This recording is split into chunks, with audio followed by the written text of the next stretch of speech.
এটা হচ্ছে আমাদের শাহজাদপুর থেকে মানারাত ইউনিভার্সিটি থেকে যাওয়ার যে রাস্তা, সেই সড়কে দুই জায়গায় ফুটপাত ভেঙে ব্যাপক পানির ফ্লো, এবং এখানে হচ্ছে গিয়ে মানুষের খুব কষ্ট হচ্ছে যাতায়াত করা, কেননা ফুটপাত ভেঙে গেছে। সবচেয়ে বড় বিষয় যেটা হচ্ছে যে এখান দিয়ে যেভাবে রাস্তার পানি যাচ্ছে, এটা রাস্তা অলরেডি ভেঙেছে, ফুটপাত তো ভেঙেছে। আমরা আশঙ্কা করছি যে রাস্তা হয়তো বা পুরোপুরি ভেঙে যায় কিনা, তখন কিন্তু হচ্ছে এখানে মানুষ চলাচলের একদম অনুপযোগী হয়ে যাবে।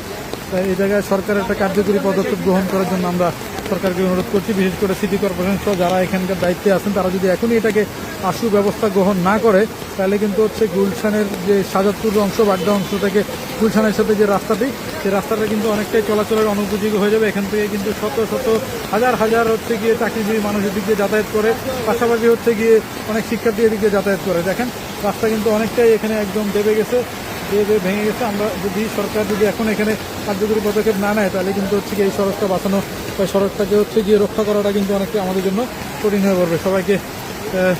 সবার কাছে দোয়া চাই এবং সরকারের আশু দৃষ্টি আকর্ষণ কামনা করছি। আসসালামু আলাইকুম ওয়া রাহমাতুল্লাহ।